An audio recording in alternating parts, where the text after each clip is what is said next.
Shiyas Kareem അദ്ദേഹത്തിനൊരു കുടുംബമുണ്ട്. Social media എങ്ങനെ ക്രൂശിക്കരുത്. ആണും പെണ്ണായാൽ ഈ കാലഘട്ടത്തിൽ പല അവിഹിത ബന്ധങ്ങളും ഉണ്ടാകും.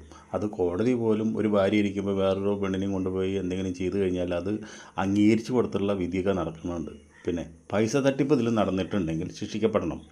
കുറ്റം ചെയ്താൽ ശിക്ഷിക്കപ്പെടണം. അത് കോടതിയാണ് തീരുമാനിക്കേണ്ടത്, സോഷ്യൽ മീഡിയ അല്ല. സോഷ്യൽ മീഡിയ എങ്ങനെ ആക്രമിക്കാൻ നിൽക്കുകയെന്ന് വെച്ചിട്ടുണ്ടെങ്കിൽ നമ്മൾ ഇദ്ദേഹത്തിനെ ഇങ്ങനെ ആക്രമിച്ചാൽ അദ്ദേഹം വല്ല ആത്മഹത്യ ചെയ്ത് കഴിഞ്ഞാൽ ആ പാവം വരെ നമ്മുടെ തലയിൽ വന്ന് പെടില്ലേ. അപ്പോൾ അതുകൊണ്ട് ഒന്നും അറിയാതെ, അതിൻ്റെ സത്യം എന്താണെന്ന് അറിയാതെ സോഷ്യൽ മീഡിയ ഈ ഷിയാസ് കരീമിനെ ഇങ്ങനെ ക്രൂശിക്കുന്നത് ശരിയല്ല എന്നാണ് എൻ്റെ അഭിപ്രായം. പിന്നെ സോഷ്യൽ മീഡിയയ്ക്ക് ഒരു ഉദ്ദേശമുണ്ട്. കാരണം എന്താ വെച്ചിട്ടുണ്ടെങ്കിൽ ഷിയാസ് കരീം സുന്ദരനും സുമുഖനുമായ ചെറുപ്പക്കാരനാണ്. അതുകൊണ്ട് അസൂയ മൂത്ത സോഷ്യൽ മീഡിയക്കാർ പല ആൾക്കാരും ഇദ്ദേഹത്തിനെ വ്യക്തിപരമായിട്ട്, ഇദ്ദേഹം ഒരു ബിഗ് ബോസ് ആർട്ടിസ്റ്റാണ്, വ്യക്തിപരമായിട്ട് ഇദ്ദേഹത്തിനെ കണ്ടുകൂടാത്ത കുറേ ആൾക്കാരുണ്ട്. അവരൊക്കെ ഇപ്പോൾ എങ്ങനെയാണ് ഇറങ്ങിയിരിക്കുന്നത് ഇദ്ദേഹത്തിനെ ക്രൂശിക്കാൻ വേണ്ടിയിട്ട്.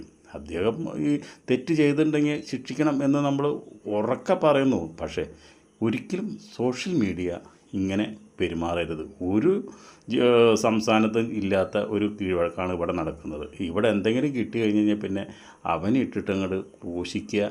ഇതെന്താ, ഇദ്ദേഹം ഒരു കൊലപാതകമൊന്നും ചെയ്തിട്ടില്ലല്ലോ. ഇദ്ദേഹം ഒരു പെണ്ണിൻ്റെ നിന്ന് കുറച്ച് കാശ് മേടിച്ചു, ഒരു ഇല്ലീഗൽ ബന്ധ പെണ്ണായിട്ടുണ്ട്. അതിലെന്താ അത്ര വലിയ തെറ്റ്?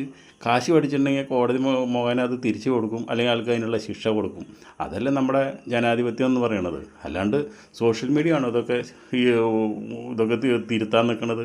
ആൾക്കാരെ തിരുത്തണതും ആൾക്കാരെ നന്നാക്കണതും ഈ സദാചാര പോലീസിൻ്റെ പണിയൊന്നും സോഷ്യൽ മീഡിയ ഏറ്റെടുക്കേണ്ട യാതൊരു കാര്യമില്ല. പക്ഷേ ഇവർക്ക് ഉദ്ദേശം അതൊന്നല്ല. ഉദ്ദേശം എന്താ വെച്ചിട്ടുണ്ടെങ്കിൽ എവിടെയെങ്കിലും ഒരു അവിഹിതം നടന്നാൽ അതിനെ പൊക്കി പിടിച്ച് നടന്നിട്ട് അതിൻ്റെ മുകളിൽ കുറേ പൈസ ഉണ്ടാക്കാം. മറിച്ചും തിരിച്ചും ചെയ്യാത്തതും കേൾക്കാത്തതും ഒരാൾ സ്വപ്നത്തിൽ പോലും ചിന്തിക്കാത്ത കാര്യങ്ങൾ പറഞ്ഞ് അയാളെ ശിക്ഷിക്കുക.